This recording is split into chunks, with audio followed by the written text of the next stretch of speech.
네, 지난주에는 솔로몬이 하나님께 큰 축복을 받는 장면을 나눴죠. 이야기를 다시 정리해 보면 그렇습니다. 하나님이 솔로몬에게 원하는 거 말해봐라, 내가 다 들어줄게. 그랬더니 솔로몬이 자신을 위해서 부귀와 영광을 구하지 않고 백성들을 잘 다스리기 위해서 듣는 마음, 즉 지혜를 구했습니다. 그렇게 했더니 하나님이 솔로몬이 구한 지혜뿐만이 아니라 구하지 아니한 부귀와 영광까지도 주셨다.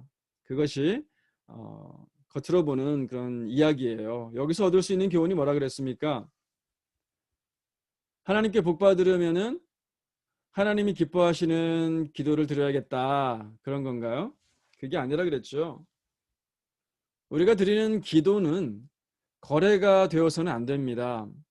하나님이 원하시는 거 하나 하면 하나님이 나에게 내가 원하는 것 또 한 개 해주시겠지. 그런 게 아니에요. 그런 의도가 있어서는 안 됩니다. 하나님께 잘 보이면 복 주시고 잘 못 보이면 저주하시고 그런 것도 아니에요. 복을 주시는 것은 하나님의 영역입니다. 그렇기 때문에 솔로몬의 이야기에서 우리의 초점은 그가 받은 복이 되어서는 안 됩니다. 우리의 초점이 어디에 있어야 된다고 했어요? 솔로몬의 마음이죠. 애시당초 하나님이 솔로몬에게 복 주시기를 작정하신 이유는 그가 하나님을 사랑했기 때문입니다. 1,000마리의 제물을 드린 것, 그것은 사랑의 표현일 뿐이죠. 하나님 사랑하는 마음, 그거 하나만으로도 하나님이 굉장히 흡족하셨는데 뭘 줄까 하니까 솔로몬이 하나님을 듣는 마음, 당신을 듣는 마음, 지혜를 주십시오라고 구했어요. 그는 그 백성들을 위한 거거든요. 억울한 백성들 없게 공의로 잘 다스리겠습니다라는 마음이잖아요. 그 마음이 얼마나 예쁘셨겠습니까? 그래서 하나님이 복을 주신 겁니다. 복의 여부를 떠나서 우리가 배워야 되는 것은 솔로몬의 하나님을 사랑하는 마음, 또 백성들을 사랑하는 마음입니다. 하나님이 솔로몬이 구한 대로 송사를 듣고 분별하는 지혜를 허락하셨어요. 그리고 오늘 본문은 그 하나님이 주신 지혜를 솔로몬이 어떻게 사용했는지 한 가지 예를 보여줍니다. 억울한 여인이 등장을 해요. 근데 지혜롭게 솔로몬이 판결을 해서 억울함을 풀어주는 내용입니다. 겉으로 보면 간단해요. 근데 여기서 하나님이 주신 솔로몬의 지혜가 얼마나 뛰어난지 그게 주제인 것처럼 보여집니다. 그러나 지난주 이야기와 마찬가지로 오늘 이야기에는요, 그 드러난 주제 이면에 감춰져 있는, 숨겨져 있는 진짜 메시지가 있습니다. 그래서 오늘 먼저는 솔로몬을 중심으로 이야기를 전개해보고 그 다음에는 여인들을 중심으로 숨은 메시지를 찾아보겠습니다. 자, 그럼 이야기 속으로 들어가 봅시다. 16절 보겠습니다. 그때에 창기 두 여자가 왕에게 와서 그 앞에 서며 그랬죠.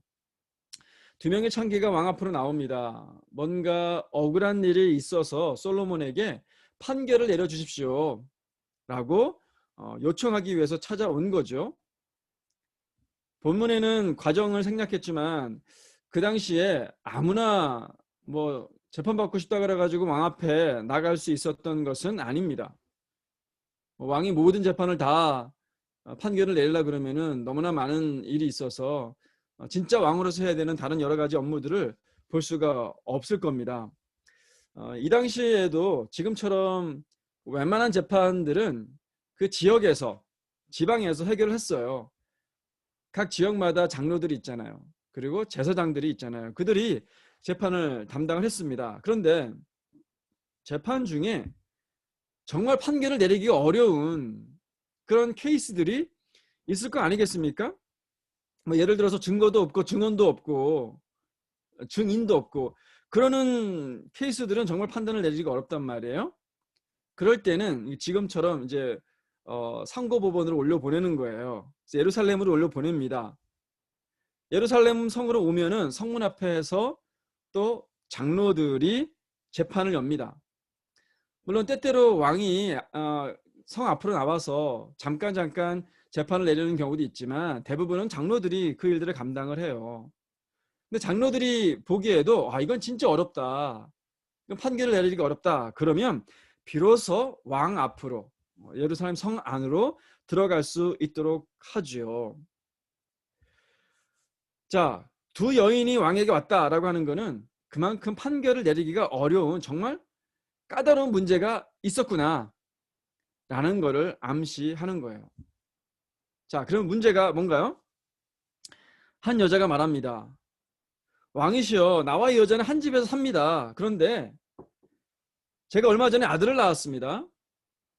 근데 사흘 있다가 이 여자도 아들을 낳았습니다.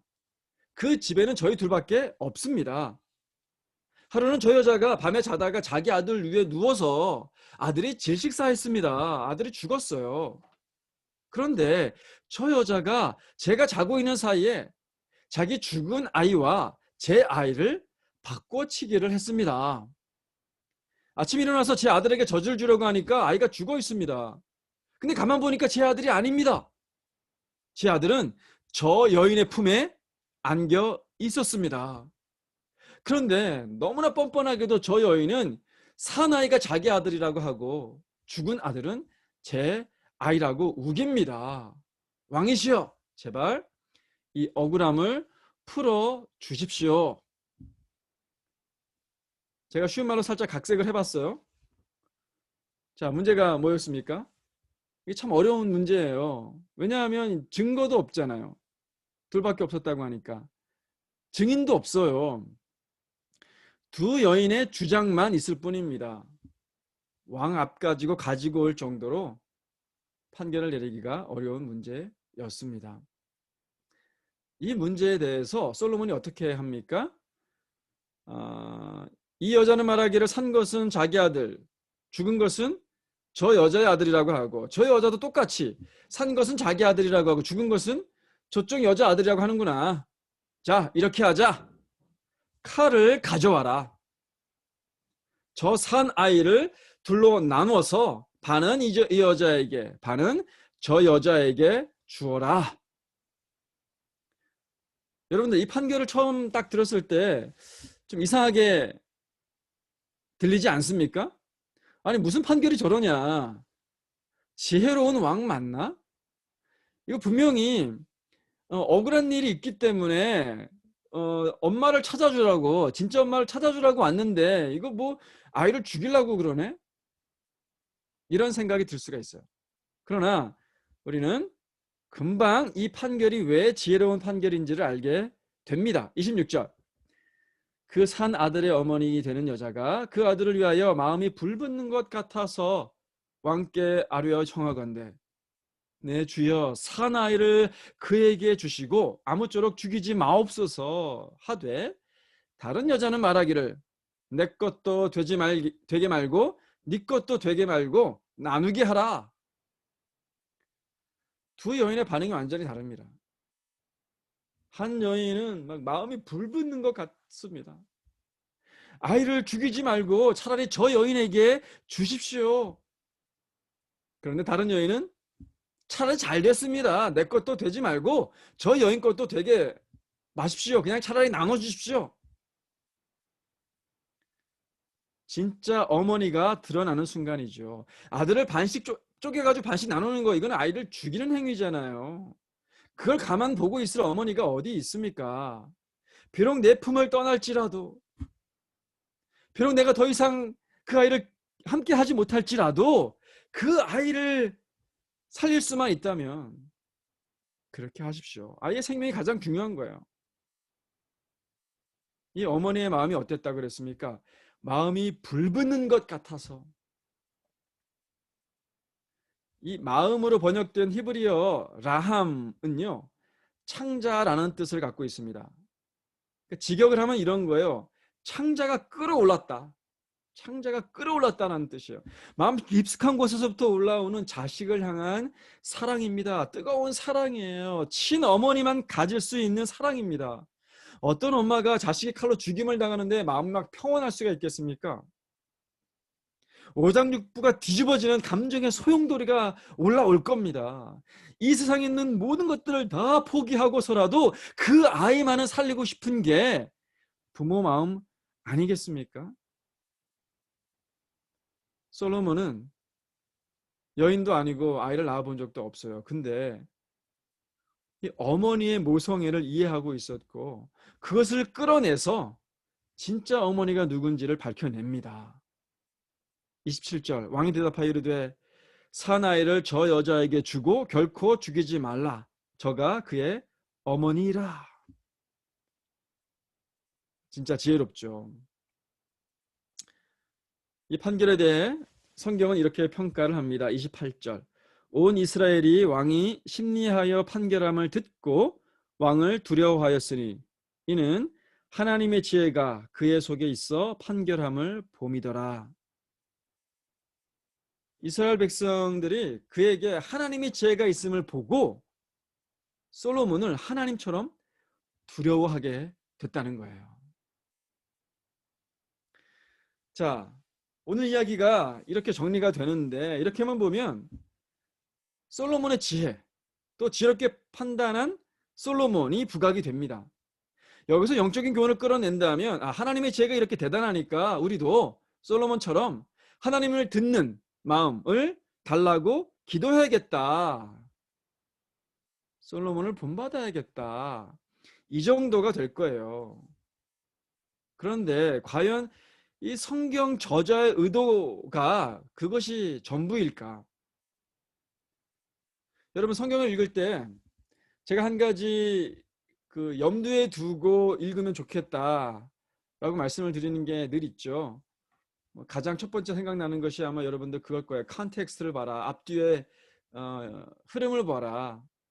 나의 해석은 앞뒤의 내용과 물 흐르듯이 자연스러워야 된다. 컨텍스트를 봐라. 그게 첫 번째 여러분들한테 많이 이야기한 것이고요. 두 번째 그 시대적 상황을 봐라. 그거예요. 그 시대적 상황. 이 이야기는 또는 이 표현은 그 시대 사람들에게 어떤 의미가 있었을까? 이걸 제가 보라고 늘 말씀을 드리잖아요. 자, 이 열왕기서는 누구를 위해서 쓰여진 겁니까? 이스라엘 백성들이죠. 나라를 잃어버렸어요. 바벨론으로 포로로 잡혀간 이스라엘 백성들에게 쓴 책이 이거예요. 그 사람들이 읽을 겁니다. 그들에게 주려는 메시지가 고작 위대한 솔로몬, 지혜로운 솔로몬을 본받자 뭐 이런 걸까요? 그것보다 더 깊은 메시지가 담겨 있는 겁니다. 그 수많은 그 솔로몬의 업적들 중에서 이 판결을 딱 넣어놓은 것은 어떤 특별한 의미가 있다라고 하는 거예요. 그거를 얻으려면 우리의 시선을 이제 솔로몬에게서 두 여인으로 옮겨야 됩니다. 법정 앞에 선 이 두 여인의 주장이 첨예하게 부딪히죠. 이 두 여인은요, 각각 무엇인가를 대변합니다. 무엇인가를 상징하는 거예요. 자, 먼저 자기 아들을 실수로 죽게 하고 남의 아들을 자기 아들이라고 주장하는 여인이 있잖아요. 여인이 뭐라 그랬습니까? 그 아이를 내 것도 되지 말고 네 것도 되지 말게 나눠라 그랬잖아요. 어떻게 보면 이 반반씩 나누는 거 이거 굉장히 공평해 보입니다. 그렇지 않아요? 문제를 해결하는 데 있어서 가장 쉬운 게 이거예요. 야, 싸울 거면 반반씩 나눠 그러잖아요. 우리 아이들한테도 야, 싸울 거면 반반씩 나눠 이러지 않습니까? 그러나 이 반반씩 나누는 거는요, 공평해 보이지만 공평하지 않아요. 진실이 가려진 공평입니다. 여전히 억울함이 남는 공평이에요. 가짜 공평이에요. 그림 하나를 보여주세요. 네. 담 넘어서 야구 경기가 펼쳐져요. 이 세 명의 사람이 야구 경기를 정말 보고 싶었나 봐요. 이 다음에 이제 모였습니다. 자, 한 명은 키가 커요. 한 명은 중간이고 나머지 한 명은 굉장히 키가 작죠. 그죠? 이 세 사람에게 공평이란 뭘까요? 공평. 첫 번째는 맨 왼쪽에 그림이에요. 이건 equality라고 되어 있죠. 평등이에요. 평등. 그런데 획일적인 평등입니다. 이 공산주의 국가에서 이런 평등을 외치죠. 3명에게 박스 하나씩을 지급을 한 거예요. 똑같이 공평하게 박스 하나씩을 지급을 했습니다. 두 사람은 게임을 볼 수가 있어요. 근데 한 사람은 여전히 게임을 볼 수가 없습니다. 그렇죠? 그리고 애시당초 첫 번째 사람은 충분히 키가 큰데 불필요하게 박스 하나가 온 거예요. 물론 더 잘 볼 수는 있겠지만. 그죠? 이게 이퀄리티, 평등이라고 하는 거예요. 두 번째 그림은 equity, 공평 또는 공정입니다. 이게 가장 이상적이죠. 그죠? 키 큰 사람은요, 상자가 필요가 없어요. 상자가 없어도 경기를 볼 수가 있습니다. 두 번째 사람은 뭡니까? 박스 하나만 있으면 되잖아요. 하나를 줬어요. 볼 수 있게 됐어요. 세 번째 사람은 어떻습니까? 박스 2개가 필요하죠. 그래서 세 사람이 다 공평하게 게임을 즐길 수가 있게 됐어요. 첫 번째 그림과 비교했을 때 박스의 양은 똑같아요. 3개. 그런데 세 사람 모두가 공평하게, 세 사람 모두가 억울함이 없게 된 거예요. 만족하죠. 이게 공평이고 이게 공정한 거예요. 그죠? 그런데 이 공평과 공정이 나쁘게 적용되면 어떻게 되는지 아십니까? 세 번째 그림이 되는 거예요. Equity in reality. 나쁜 공평이죠. 야, 니들 똑같은 높이를 원해? 그럼 내가 해줄게. 하면서 싹 자르는 거예요. 결과적으로 3명이 똑같아졌지만 2명은 어떻게 됩니까? 죽게 되죠. 오늘 본문의 여인에게서 이 세 번째 그림이 오버랩이 됩니다. 얼마나 가혹합니까? 똑같이 나누자. 아이를 똑같이 나눈다고 공평과 공정이 이루어집니까? 너도 못 갖고 나도 못 갖고 그럼 똑같네. 공평하네. 여러분, 이 여인은요, 자기가 진짜 엄마라고 주장하면서 엄마에게 마땅히 있어야 되는 것, 그것 한 가지가 없습니다. 그게 뭐예요? 사랑이죠. 사랑이 없어요. 여러분, 사랑 없는 공평, 사랑 없는 정의가 이래서 무서운 거예요. 이 여인은 그저 아이를 소유로만 생각한 거예요. 소유물로 봤습니다. 소유물로. 네 것도 되게 하지 말고 내 것도 되게 하지 말고. 이 여인은요, 세상의 모든 것을 소유할 수 있는 물건으로, 세상의 모든 것을 소유할 수 있는 어떤 물건으로 판단하는 물질적 사고방식을 상징하는 거예요. 물질적 사고방식. 유물론적 사고방식이죠. 모든 것을 상품화하는 요즘 현대문화와 굉장히 닮아 있습니다. 심지어 사람의 생명까지 돈으로 사고 팔고 하는, 그게 요즘 현대문화지 않습니까? 이 여인은 사랑이 없어요. 그저 소유하려고만 하고 있습니다. 여러분, 뭐가 중요합니까? 소유하면은 행복해집니까? 물론 어느 정도까지는요, 소유를 해야 행복해집니다. 그게 상관관계가 있어요. 그러나 어느 정도 지나가면 어떻습니까? 더 많이 가지면 더 많이 행복합니까? 많이 가지면 가질수록 행복 지수가 똑같이 한없이 증가를 합니까? 그게 아니잖아요. 아무리 많이 가져도 한 가지가 빠지면 절대 행복할 수가 없습니다. 사랑이에요, 사랑. 이 사랑은요, 물건에 대한 사랑, 부와 명예와 성공에 대한 사랑, 집착, 그런 게 아니에요. 인격적인 사랑이어야 됩니다. 하나님과 나와의 사랑, 사람들 간의 사랑, 그 사랑이 있어야 돼요. 그거 없이 어떻게 행복해질 수가 있겠습니까? 여러분, 자살하시는 분들 많아요. 그 사람들이 왜 목숨을 끊는지 아십니까? 표면적으로 자살하는 이유 보면은 뭐 생활고 이런 거 있어요. 가난해서, 돈이 없어서. 그거는 표면적인 이유는 될 수가 있어요. 근데 근본적인 이유가 아닙니다. 자신을 사랑해주는 사람이 없어서예요.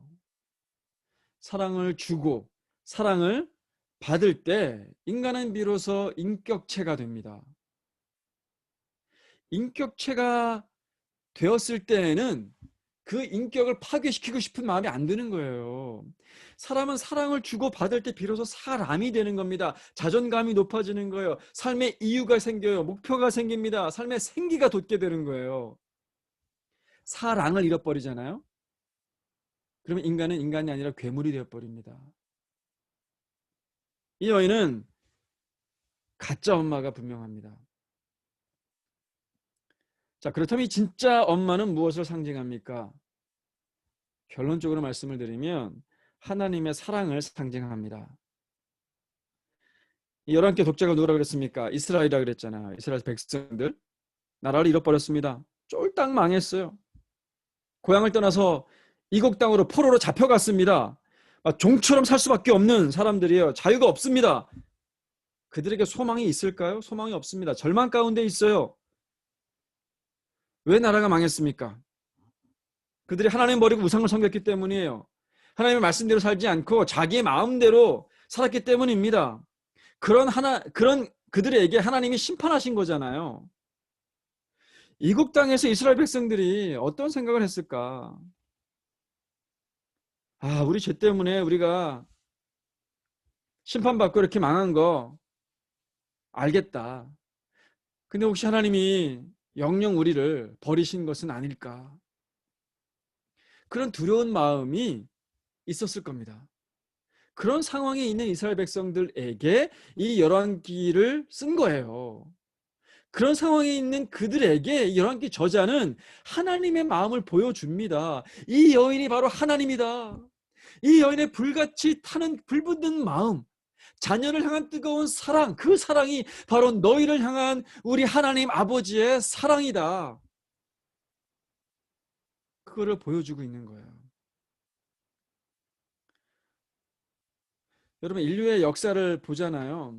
얼마나 이 죄가 많은, 하나님이 보시기에 참 안타까운 그런 역사가 많이 보입니까? 막 이 가짜 엄마의 마음이 막 드는 게 정상이에요. 네 것도 되게 하지 말고 네 것도 되게 하지 말자. 그냥 없애버리자. 이런 마음이 하나님 숱하게 아마 들으셨을 거예요. 인류를 포기하고 싶은 마음, 그리고 다시 시작할까? 하는 그런 마음들이 막 수없이 들었을 겁니다. 예를 들어 볼까요? 첫 번째 인간이 아담과 하와, 하나님께 불순종하고 타락합니다. 얼마나 지났다고? 하나님 어떤 마음 드셨을까요? 시작이 반이라 그랬는데 얘네 벌써 싹수가 놀았네. 둘밖에 안 되니까 싹 쓸어버리고 다시 시작할까? 근데 하나님 그렇게 하지 않으세요. 기회를 주십니다. 사람들이 점점 많아지죠? 또다시 죄악이 차고 넘칩니다. 야, 안 되겠다. 땅에 비를 내려가지고 이 말 안 듣는 죄 많은 인간들 다 쓸어버리고 다시 시작할까? 하나님 그렇게 하고 싶으셨을 거예요. 하실 수 있으셨죠. 그러나 노아와 그 가족들을 남겨주시죠. 시간이 지나니까 인간들이 또 바벨탑을 쌓습니다. 야, 우리 탑을 하늘에 닿게 해서 우리 이름을 내자. 인간들은 교만이 막 하늘을 찌릅니다. 하나님 또 실망하십니다. 다 쓸어버리고 다시 시작할까? 그러나 그렇게 하지 않으세요. 그저 인간의 언어만 흩으실 뿐입니다. 다시 기회를 주시는 거죠. 아브라함을 부르시고 야곱의 자손들을 애굽에 내려 보내서 큰 민족을 이루게 하십니다. 이제 출애굽시켜가지고 가나안 땅을 인도하려고 합니다. 광야에서 어떻게 합니까? 금송아지를 만들어서 우상 숭배를 합니다. 다 쓸어버리고 다시 시작할까? 그런데 모세를 봐서라도 그렇게 하지 않으십니다. 가나안 땅으로 인도하시죠. 그런데 가나안 땅으로 들어간 이스라엘 백성들 또 어떻게 합니까? 시간이 지나니까 다시 우상을 섬깁니다. 선지자들을 보내서 회개하라고 하는데도 말을 안 듣습니다. 그때뿐입니다. 계속 반복하죠. 다 쓸어버릴까? 아수르를 일으킵니다. 바벨론을 일으킵니다. 이스라엘 백성들을 치시죠. 그러나 포로로 잡아갈 뿐 완전히 멸망시키지 않으세요. 70년이 지납니다. 다시 고향 땅으로 돌려보내십니다. 이스라엘 백성들 자신들이 하나님의 율법을 소홀하게 해서 우리가 망하게 되었으니까 이제 하나님 율법에 좀 신경을 쓰자. 근데 하나님의 율법을 지나치게 신경 써가지고 뭐가 됩니까? 율법주의가 돼버립니다. 율법주의 안에서 하나님을 또 잃어버립니다. 다 쓸어버릴까? 이번에도 하나님 또 참아주십니다. 그런데 여러분이 다 쓸어버릴 정도의 타락한 이스라엘 백성들을 보면서 하나님의 마음이 어땠을까요? 한쪽에서는 그들의 죄악을 더 이상 두고 볼 수 없을 하나님의 공의가 막 꿈틀거릴 겁니다. 하나님이 칼을 드실 거예요. 그러나 그 공의가 하나님의 전부입니까? 한쪽에서는 그들의 멸망을 눈뜨고 볼 수 없는 뜨거운 하나님의 사랑이 있습니다. 오늘 본문에 진짜 어머니의 마음처럼 마음이 막 불붙는 것 같이 되어가지고 도저히 자신의 백성들을 죽게 내버려둘 수 없는 그 하나님의 사랑이 하나님의 한 마음으로 깊숙이 깔려 있어요. 그게 진짜 하나님의 마음이겠죠. 내가 죽으면 죽었지 저 아이는 살려야겠다. 하나님의 마음도 똑같습니다. 급기 하나님은 자신의 자녀들을 살리기 위해서 친히 이 땅에 오십니다. 그분이 누구세요? 예수 그리스도. 내가 죽어 너를 살릴 수만 있다면, 내가 죽어 너를 살릴 수만 있다면 하나님은 기꺼이 십자가를 지십니다. 여러분, 오늘 본문의 주인공은 솔로몬이 아닙니다. 친어머니의 마음이에요. 불같이 타오르는 사랑으로 이스라엘 백성들을 생각하고 있는 하나님의 사랑이에요. 그 메시지는 현대를 사는 저와 여러분들에게도 동일하게 적용이 되어집니다. 여러분, 요즘 이 하나님의 사랑을 경험하고 살고 계십니까? 느껴지십니까? 혹시 죄 가운데 빠져서 헤매고 다니지는 않습니까? 하나님보다 다른 것들을 사랑하느라 바쁘지는 않습니까? 하나님 말씀대로가 아니라 내 마음대로 또 세상이 요구하는 대로 그렇게 살고 있지는 않습니까? 만약 그렇다면 우리는 하나님의 심판대로 우리는 향하고 있게 되는 겁니다. 그런 우리를 보시면서 하나님이 다시 마음이 뜨거워지시는 거예요. 다시 마음이 아파지십니다. 사랑하는 여러분, 하나님은 우리를 사랑하십니다. 우리가 죽어야 되는데 우리를 대신해서 하나님이 대신 죽어주실 만큼 우리를 사랑하세요. 최소한 그 사랑을 느끼시기를 바랍니다. 경험하시기를 바라요. 그리고 우리도 하나님을 사랑하게 되기를 바랍니다. 그 하나님을 사랑해서 시간을 내시길 바라요. 말씀과 기도로 하나님과 교제하시기를 바랍니다. 하나님과 대화하는 거예요. 하나님과 그냥 함께 있는 시간을 갖는 거예요. 그때 깨달은 말씀들 주시잖아요. 그 깨달은 말씀들이 있다면 그 말씀대로 순종해 보는 겁니다. 내 뜻대로 내 마음대로가 아니라 그의 뜻대로 그의 마음대로 살아보시는 거예요. 그럴 때 하나님이 우리를 통해서 드러나시는 거예요. 하나님의 사랑이 드러나고 예수님의 복음이 드러납니다. 그게 진짜 하나님이 우리에게 원하시는 것이고 하나님의 사랑을 경험한 사람의 삶이기도 한 거예요. 이번 한 주간 우리 그렇게 사십시다. 하나님을 향한 우리를 향한 하나님의 사랑을 먼저 경험하고 감격하고 그 사랑을 실천하면서 사는 그런 저와 여러분 되시기를 바라요. 이번 한 주간 그 하나님의 사랑 때문에 행복하고 감사하고 막 기쁘고 그런 생생한 그런 그 교제의 삶, 하나님 아버지와 자녀의 그런 관계의 삶 되셨으면 좋겠습니다.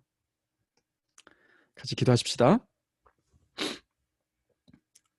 네, 기도하실 때 오늘 이 말씀 생각하면서 기도했으면 좋겠어요.